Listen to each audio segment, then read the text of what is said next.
Good morning, everybody. Morning. Morning. Okay, just a couple things before we jump in. Obviously, we're now into the holiday week. Just as a matter of logistics, there will be no editorial calls on Thursday or Friday of this week. We will do calls Monday, Tuesday, Wednesday. Obviously, there will be many folks on our teams who are off this week, so thank you in advance to everybody who is seeing through all of our work and all of our platforms across the globe, so thank you for that. Interest and reliance upon CNN continues to be at incredibly strong levels. People are coming to CNN across all of our platforms in ways that none of us could have ever predicted. So I think that's a credit to everybody on this call and to the fact that people are really relying on CNN for their news. Just as a point of interest, I mentioned this a week ago, in total day demos on television, CNN has now been the number one cable news network for 19 straight days, our longest streak in 19 years. So people are clearly seeking us out as there is a real realignment, especially on the right-wing information axis. There are three main stories that continue to take our interest: COVID-19 and especially the news of the holiday week as it pertains to that, the Biden transition in full swing as it should be prior to his inauguration on January the 20th, and the final days of the Trump administration. Those were our three main storylines. Let's start with an update on where we are with COVID, and Laura. Good morning, everyone. I will start this morning with the news about the 2-dose Oxford AstraZeneca vaccine, which shows an overall 70% efficacy rate. The first dose at 90% and the second dose at 62% was announced this morning.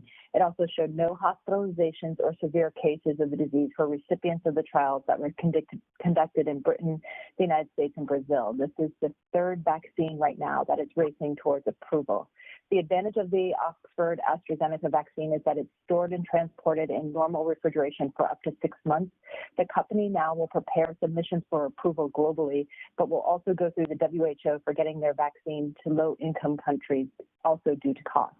It's less than the other vaccines. We will be watching the new meeting of the CDC Advisory Committee on Vaccines. The meeting is important, but they will have to meet again after the FDA will give the green light in December as anticipated.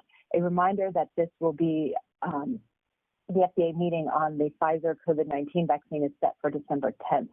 We'll also be monitoring the HHS briefing today on the allocation of the initial doses of Regeneron's multiclonal antibody treatment, which received the emergency use authorization.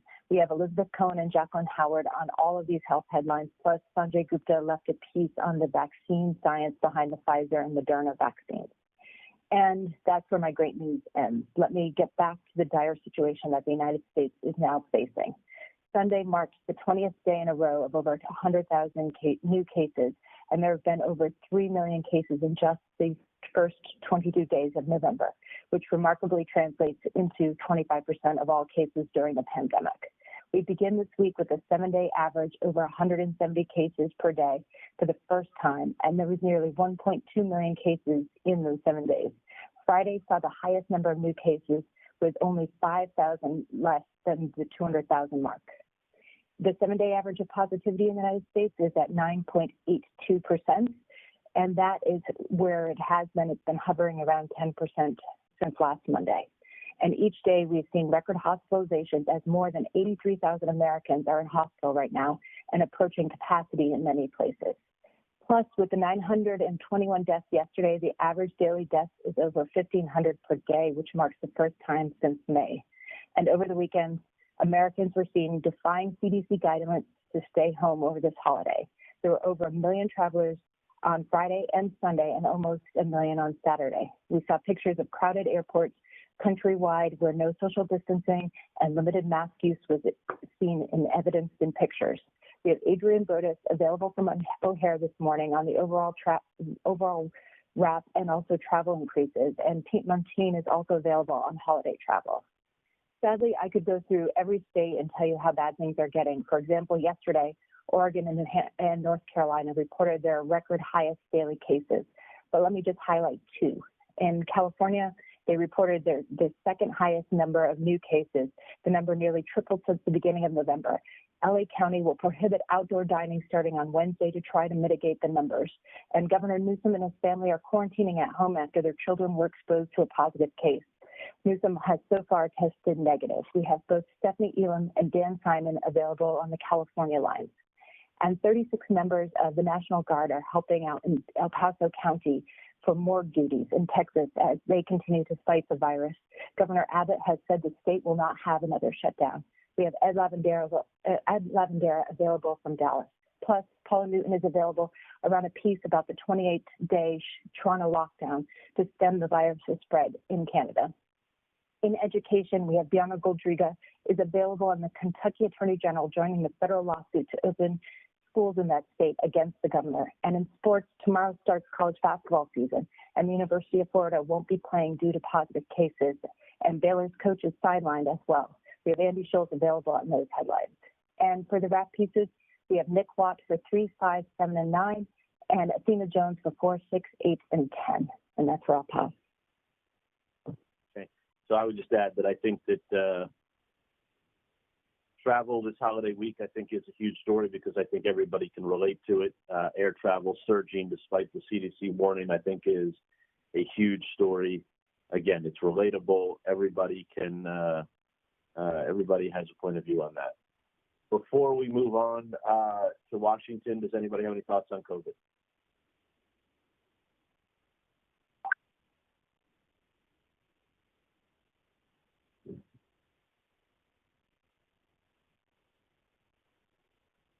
Okay, so obviously the numbers, the hospitalizations, the travel, the CDC warning, the vaccine news, and the overall state of the country with the curfews and all of that, I think, incredibly important. Let's move to Washington and Virginia. Okay, so the president has no public events on his schedule today. This as the sort of walls around him seem to be, starting to come down. So Chris Christie over the weekend summing up the Trump legal strategy as a national embarrassment. This morning, Steve Schwartzman, his biggest Wall Street donor, saying it's over. But this does not, as this is going on in one level, and I guess to note, the Republicans are sort of slowly starting to some of them come out and say things with Liz Cheney, basically saying put up or shut up. And Toomey, who it's important to remember, is not up this time, also saying it's over. But none of this has stopped what is the continuing legal maneuvers. So today, the big story will be the certification in Michigan at 1 p.m. That is now in question after one Republican says that they will not certify. The question being about the second. And if it's a tie, it becomes a delay that could last 2 weeks, which, as we all know, is delay is what they're trying to do. In Pennsylvania, this just devastating court decision over the weekend for Team Trump.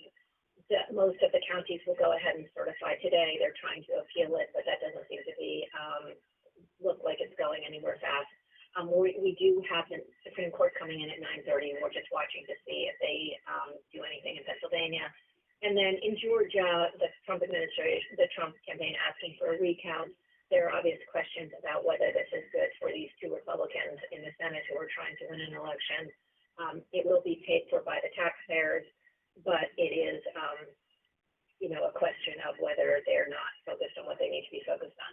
In terms of the money, all these fundraising emails going out asking for money which will go to the Trump post-election fund as opposed to these recounts themselves.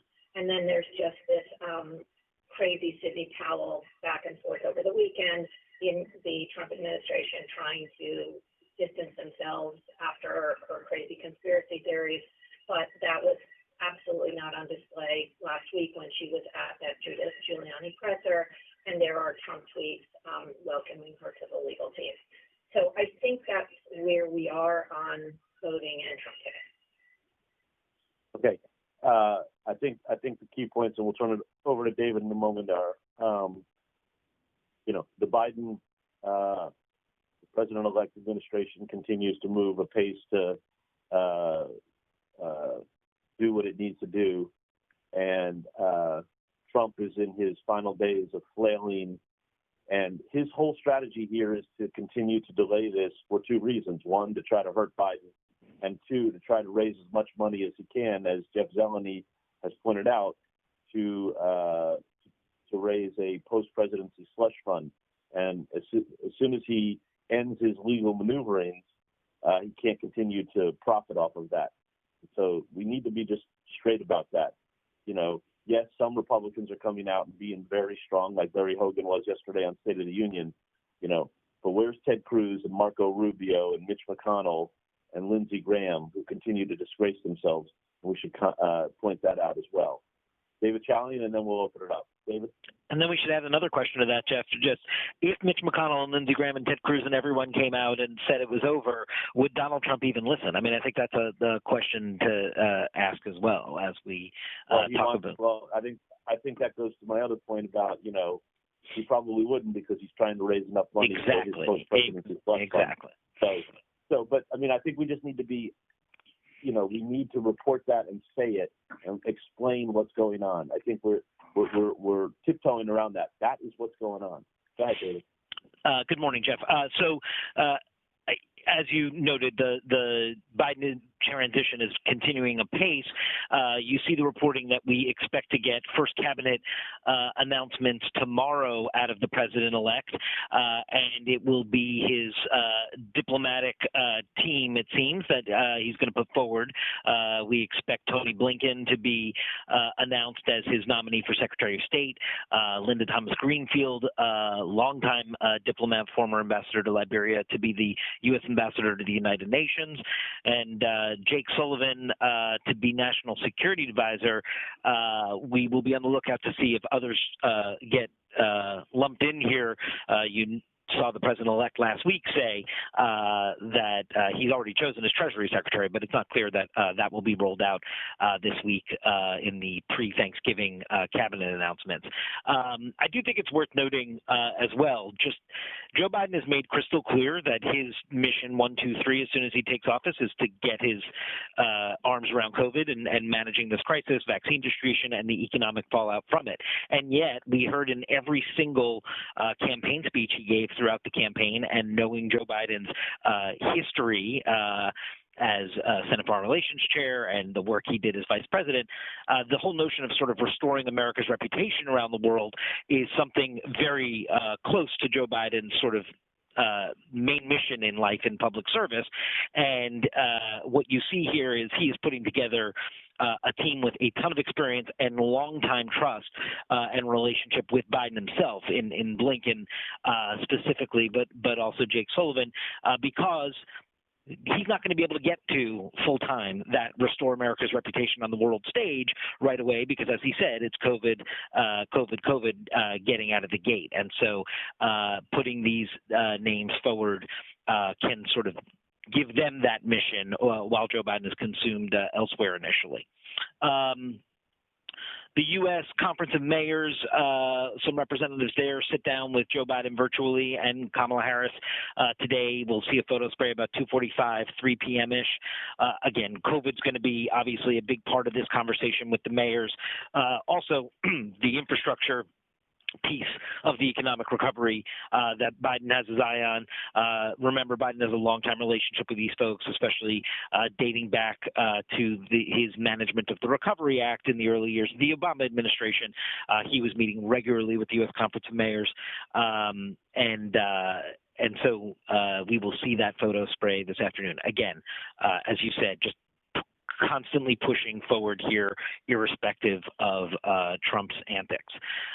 We have Zeleny and Jessica Dean splitting the afternoon on transition stuff. And then the other thing I just want to note is the Georgia Senate runoffs, which you just heard John Ossoff on our air with Allison talking about how, I mean, you see his entire focus of this campaign is COVID and saying that Perdue is sort of asleep at the switch, and then, of course, attacking Perdue for his financial dealings as well and his lack of desire to debate. But what you saw over the weekend was, as the Trump campaign pushed forward with its futile attempt at upending the election results in Georgia by pursuing this recount after the full audit, you saw both Kelly Loeffler and David Perdue totally embrace that, support that, says it should go forward. And so you just see how much they are tying themselves in, to Trump, even though part of the reason Joe Biden won the state, right, is that explosion of turnout in the Atlanta metro area, and whether or not those folks show up again, sort of where the runoffs will be won or lost come January 5th. Kyung is taking a look tonight at those shifting demographics that have occurred in Georgia that allowed the Biden win to take place, but also noting Trump, even though he lost the state, upped his vote total in the rest of the state outside the Atlanta metro area from 4 years ago. And again, this is why, as you heard John Ossoff just say this morning, this is just a turnout affair in these runoffs, which, as you know, control of the United States Senate hangs in the balance there. So Kyung will take a look at those Georgia demographics and how they play into January 5th tonight. And I think that's where we start. Okay, David, thank you very much. Let's open it up for thoughts on any aspect of the election, the transition, legal, anything.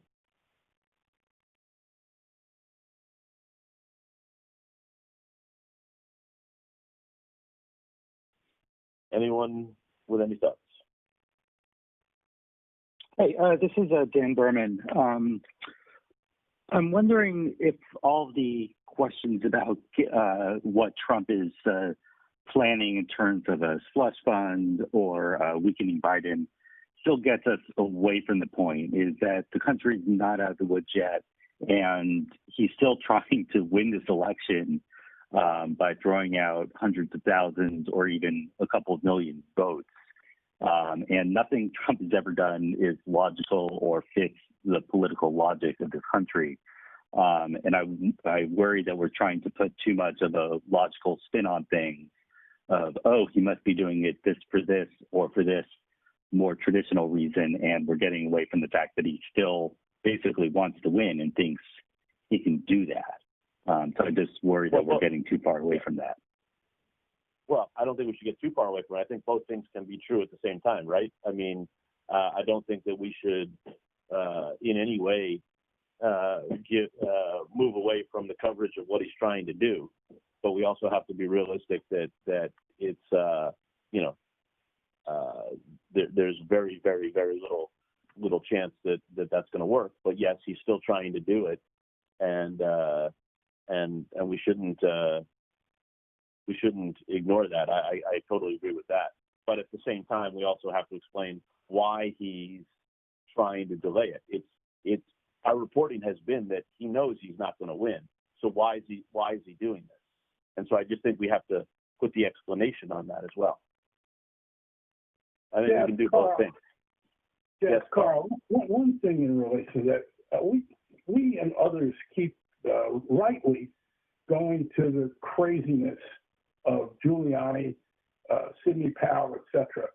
But the real craziness, in some ways, pathologically speaking, and people on the Hill, of course, have been saying this, those who deal with them for years, Republicans have been saying, the real craziness is the client, not the lawyers. Of course.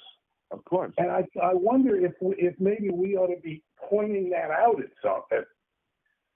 rather specifically. This gets back to Mary Trump even. This is his pathology. We're back to a sociopath. I'm not saying we should use the word sociopath, as we say, but what others who have dealt with him, Mattis, all of them, coming away and saying this man is crazy. That's part of that's the real story in some ways. Right. Well, I think you raised a good point about not just pawning it off on the crazy legal team, but the client is the one who's directing the crazy legal team. Damn right. Hey, it's Marcus. Just to follow up with what Carl and Dan said, I agree. We follow our reporting and we get all the motives out there and the lack of motives and everything else. I just don't want to. I think what Dan was saying is we don't want to be guilty again of a failure of imagination. The country, as Dan put it, is not out of the woods yet. And so as long as he's on this route, and there are some folks, some GOPers in the states who are willing to go along with what he wants, we don't really know. So we're on this nice edge. So I just think we should be aware of that danger still, and not discount it. So I think maybe you guys are misunderstanding me. I'm not suggesting that we come off of that reporting. Okay, I think that's exactly what we're doing on the air right now. Is both things can be true, but we have to report that he's continuing to do this, what he's trying to do, but we also have to provide some context in a rational world of why would a crazy client continue to do this. Part of it is because he's raising money. So both things can be true, and I think that I'm worried that you all are misunderstanding it. Both things. No, we hear you. We got you.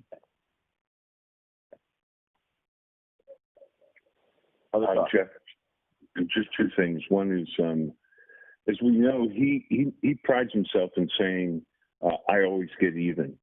Revengeful is really important to him, and as Dana reported last week, that is one of the driving forces beside the raising money, which the raising money helps him continue to be revengeful because he wants to win again. He wants to hurt you, and he wants to win again. And respectfully, Carl, we could say he's crazy, but he's crazy with a strategy, because this is all part of what he wants to do going forward, is to build up support from people who feel like it was stolen from them, because he always gets even. And he feels like people, rightfully or wrongfully, never respected him, never validated his presidency, and he's going to do the same to you guys. And not only is he going to do that, he's going to try to win it back. And maybe it's as simple as that, but I just think that should be all part of the discussion. And that doesn't necessarily make him a sociopath. It just means that's the way he operates, and he's been very upfront saying that's the way he operates. So I just think it all is part of the way he is the client, and this is the way he wants to facilitate all that.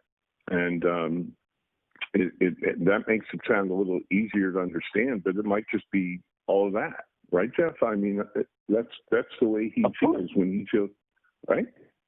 That's it.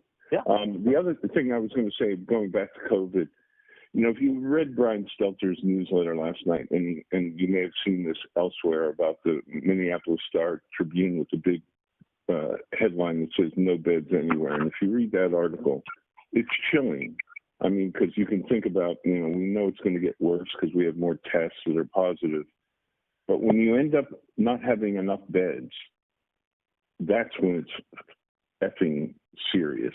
And if you read that article, how we can kind of reflect that more going forward, maybe from Minneapolis, if we can, with guests, with some of the people who were quoted there, I would suggest it strongly, because that's when you get into a position where it's scary, like it was in New York back in the spring. Okay. Rick, Carl, again, just one thing on this. You're right about the revenge thing as an element. And the two things, it seems to me, and it has to do with the reporting of this, are not mutually exclusive. My point is that repertorially, going back, if you look at our own coverage a couple of years ago, when people on the Hill were first saying that they regard him as crazy, unstable. That's when the stable genius stuff came up, et cetera, et cetera. What I'm suggesting is that repertorially, the view of him as crazy is a big part of the story, because his peers and the people who dealt with him, Mattis, others, came to the conclusion that yes, without the word sociopath, this is who he is, and vengeance is part of it. Yes, I'm not suggesting we become psychiatrists, only that others who have dealt with him, this is where they've ended up.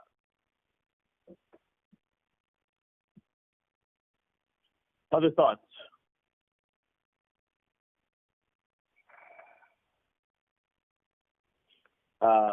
Anything else in Washington? Just while we were on the topic, I forgot to mention the GSA administrator, and that obviously all eyes are going to turn to her today, depending on what happens with Pennsylvania and Michigan. The Democrats have asked, today's the deadline for her to respond to them, so Mana will stay on that. And then the other thing is, we are watching from the DC angle these reports of Netanyahu's secret meeting in Saudi Arabia. Is about, as David will talk about, the new national security team coming in and concerns perhaps over the Biden posture towards Iran. So we're reporting that out. And that's what I got. Okay. Anything else on politics? Nope. Thank you. Anything else on domestic? We are following some violence that happened over the weekend across the country, and we'll also be monitoring because we've seen extraordinarily long food lines coast to coast as people are feeling the pandemic and the economic impact. So we will keep everyone posted on those pictures. Okay, thank you. Yeah, so let me just start with our COVID lines. So today we're hearing from Boris Johnson. He'll have some announcements on how England will come out of the lockdown on December 2nd. Macron will also address the nation tomorrow and announce a gradual relaxation of measures. So a few improvements there. But in Germany, Fred Pleiken reports on how they're now facing ICU shortages as cases increase. Laura already mentioned all the AstraZeneca news. We're all over that as well. We're also just really focusing on how, because it's cheaper, it'll probably be the vaccine that the rest of the world, most of the world, really benefits from. So Anna Stewart will have that reporting. Paula Newton has a really strong package today. Toronto, with a population of more than 6 million, one of the largest cities in North America, now in a fresh new lockdown. They've evaded the worst of it in the spring, but things like Thanksgiving, where we're a fire starter, also Halloween, weak tracing and isolation measures. So she's talking us through what that city is experiencing now in a package and alive. We also have a whip from Christy Lustout today on the new spikes in Hong Kong detected that were traced back to some dance studios. The travel bubble with Singapore is now put on hold. Two non-COVID lines that are strong. We already mentioned when Virginia mentioned this story that on the secret meeting between Netanyahu, Pompeo, and MBS on the sidelines of the G20 summit, we're really well placed to cover that with Nick in Riyadh and Oren in Jerusalem. There's some layer of confusion around it with the Israelis on the record saying it happened and Saudis denying it. So we're diving into all of that, but really they can offer context on what the historic nature of it all. It would be the first meeting of its kind and what it means for Iran policy and the region in general. And then also just from Nima, her great reporting from Nigeria continues. The key line over the weekend being that the Nigerian army admitted to having live rounds on the night in question, though not admitting they fired these live rounds. We've also accessed fresh CCTV footage from the inquiry into the shooting, and we're now stacking it against our own reporting. So that edit is happening and should release for sit room. And that's where we start today. Okay, so I just want to say in reverse order, the Nigeria reporting is incredible. It's a story that we have owned, and it's really, really important. So that's, we need to treat it accordingly. The shutdown of Toronto, the biggest city in Canada. I think it's the fourth biggest city by population in North America. This is a really big story, and just because it's not in the United States per se, we need to pay attention to this. Huge, major North American city shut down, and we need to pay attention to that story. And then finally, the meeting of Netanyahu and MBS, and again, back to our original conversation about motivations. There's a reason the Saudis are denying this, but this is a really significant meeting, and we should not be ignoring this, and we should be explaining why this happened as well. So I think all of those international threads are really important, and this is CNN. We need to cover all three of those. Any thoughts on international?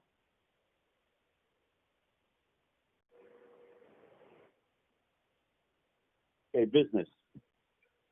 Jeff, good morning. U.S. stocks pointing higher this morning. The Dow just opened up about 200 points, all on that promising vaccine news that is really bolstering sentiment this morning, as Laura mentioned.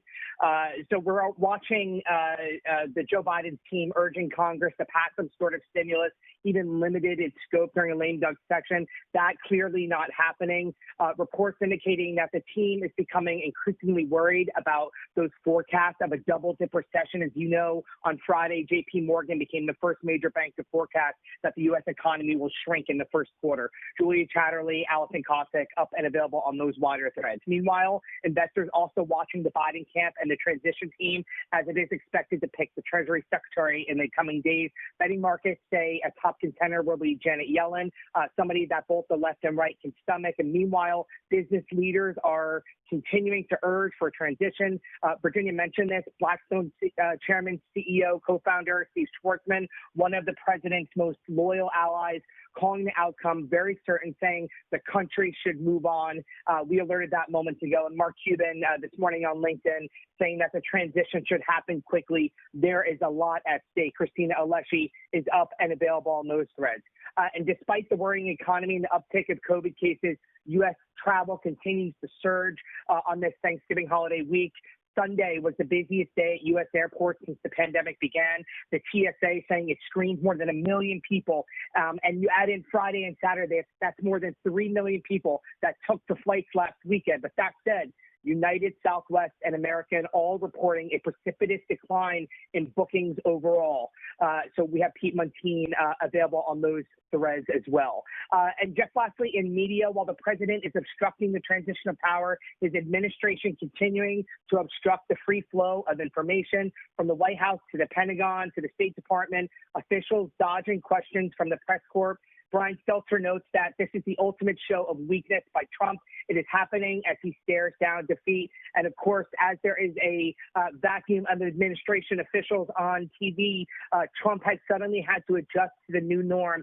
He is the secondary story. Brian Stelter has been up on that in media, and that's where we begin. To witness, Mike Pompeo hasn't taken a question on his entire 10-day trip, by the way. So, and let's make sure we're clear about why Steve Schwarzman has come out today to say it's over. It's after tremendous backlash last week when he didn't do that, and so he's trying to get on the right side now. So let's make sure we have the right context there, too. Before we move to digital, does anybody have anything else they want to bring up?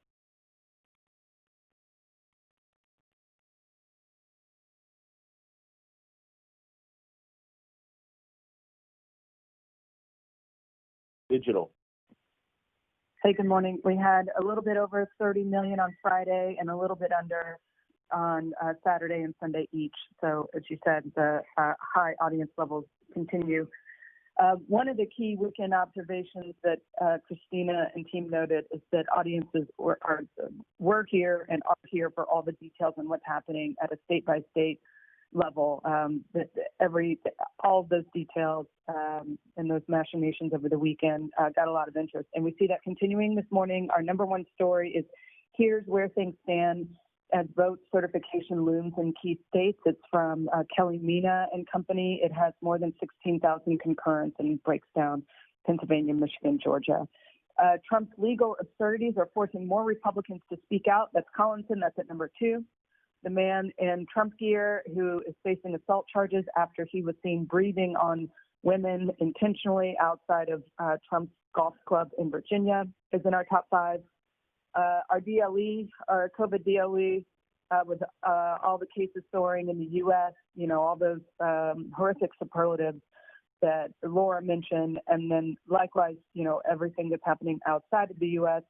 that Penny mentioned. We've got the Toronto story. We've got, the increases in Asia, which are disturbing, and we are going to continue to give that context and global comparisons because it's nowhere near what's happening in the U.S., but it's happening and it's disturbing.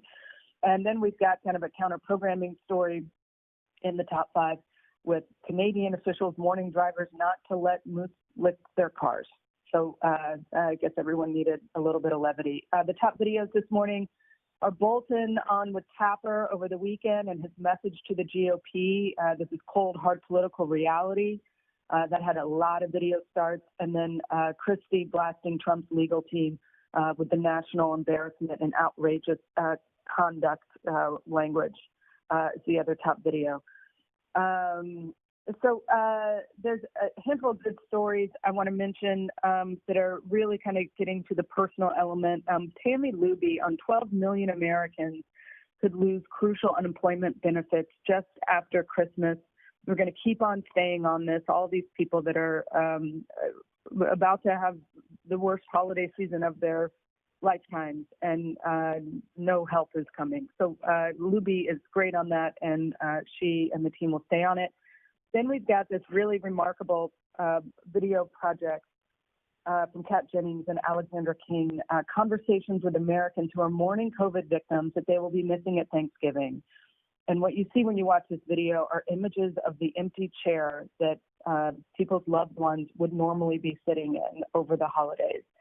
And you hear voices walking through what that person means to them. It is really well done, really hard to watch with a dry eye.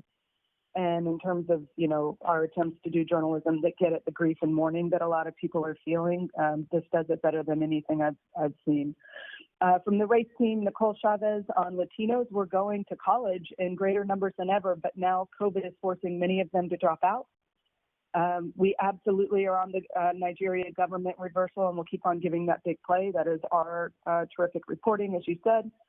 There is a great enterprise piece from Jesse Young on millions of Filipinos work abroad to support their families back home, and mothers and children share their stories about that. Just really good enterprise work. There's a counter-programming story, also pandemic-related. The new F-150 is the ultimate pandemic pickup truck. It has seats that turn into a bed. It has a desk. It has a bottle opener. Anytime we do any story on the F-150, it flies off the charts, so we will see that high up soon. And then lastly, in business, we are launching today our third annual installment of Risk Takers. It's our tentpole series. We'll have weekly profiles from here to the end of the year. And today we start with the Zoom CEO, who all of a sudden found that his business was a part of the national infrastructure, obviously because of the pandemic, and that was not the plan, and how he dealt with that and coped with it. So it's a good profile. That's it. Okay, thank you very much. John. Good morning, Jeff. So obviously all eyes turn to Michigan this afternoon during the 1 o'clock hour when the state canvassing board meets and the 4-member board begins its vote. You know how one GOPer is going to vote. We'll see what the other one does. Dan Gallagher is there, and we're ready to roll with whatever decision comes out of there. Could go a half hour, could take a couple hours. We'll just see how long it takes to get to the decision they're going to render. Arlette Science and Jeff Zeleny still split, covering Biden and Wilmington, the cabinet choices with Blinken at the top of that reporting. We'll see what comes of the 3 p.m. meeting with the mayor's conference. And then finally, John Harwood and Caitlin Collins on just all the roadblocks that Trump's legal strategy keeps hitting, and Powell ousted. Jim and Poppy just had Richard Pildes. They're going to get Mark Aronchik up pretty soon. He's the attorney repping a number of Pennsylvania counties who is going against the Trump campaign and the legal moves there. Kate at 11 a.m. has Jeff Timmer. He's a former GOP member of that Michigan canvassing board. He's currently with the Lincoln Project, very outspoken, very outraged over the move to potentially vote down the certification. Kate's also pairing GOP City Councilman Al Schmidt with Lieutenant Governor Fetterman on all the legal challenges in the state. Nia Malika Henderson is filling in for John King at noon. She's doing a whole takeout on the campaign targeting cities with large Black populations. Brooke Dez have former FEC Chief Trevor Potter coming up. On coronavirus, the AstraZeneca news bundled with the explosion of travelers is topping that coverage. The TSA numbers that Pete Montine put out are alarming. That's exactly what the health officials did not want to see. So we'll play that up with Adrian Broadus at O'Hare Airport. The Nick Watt 3 p.m. rap piece out of LA airs there. And finally, the Sanjay piece on the new messenger RNA vaccine, really fascinating to look at the science. That's airing next hour, and again with Brooke. We have doctors Larry Brilliant, Carlos Del Rio, and Jonathan Reiner to add to the vaccine conversation. And I do want to point out, Rick Davis mentioned that Minneapolis Star-Tribune article about just the explosion of patients there, and the one ICU doctor who's quoted as saying there are no beds anywhere. We have him booked. He'll be joining Brianna today during her hours. And finally, internationally, we will get to Paula Newton on the Toronto lockdown and Salma Abdelaziz on Boris Johnson announcing the UK winter COVID strategy. Okay. Thank you. Washington. Good morning. Erica Hill is in for Jake today. On the lead, Jeff Zeleny will get into the Biden transition full steam ahead with the expected cabinet picks. Caitlin Collins at the White House with Trump flailing as more and more Republicans say it's over. We'll dive into the legal strategy, what that's really about. And of course, we're watching Michigan on the certification and that meeting at 1 o'clock. Sabrina Siddiqui and Crystal Liza will join us for analysis. Elizabeth Cohen will have the latest on the vaccine, AstraZeneca, the efficacy and the allocation of the doses. Athena Jones has the wrap piece that'll look at the state of the country, including travel. ER Dr. Megan Rainey joins us. So does New Jersey Governor Phil Murphy, who can look at the intersection of COVID and the transition. And we're also interested in the lockdown in Toronto. And in the Situation Room, we'll be on top of all the latest COVID threads, the worsening situation across the country, holiday travel, the vaccine news, the CDC warning. We'll dig into it with all of our medical voices, including former CDC Director Tom Frieden, as well as the Watt and Jones coronavirus wrap pieces. The Biden transition, as it continues to pace, will also play prominently for us. The cabinet appointments, the meeting with the U.S. Conference of Mayors today. We'll have Jeff Zeleny and Jessica Dean across all of it. And we'll talk to Senator Chris Coons about it all. In terms of the president, as he continues to flail in his final days, his attempts to both hurt Joe Biden as well as raise money to pad his legal slush fund. We have Jim Acosta from the White House for us. And in addition to our political voices, we do have General H.R. McMaster booked. We'll talk to him about all of that. We'll also be keeping an eye on to see what happens in Michigan and Pennsylvania today. And we will be running the Nimotawa piece on Nigeria that Jeff, both you and Penny talked about earlier. And that's where we start. Great. Thank you very much. Does anybody else have anything they want to bring up?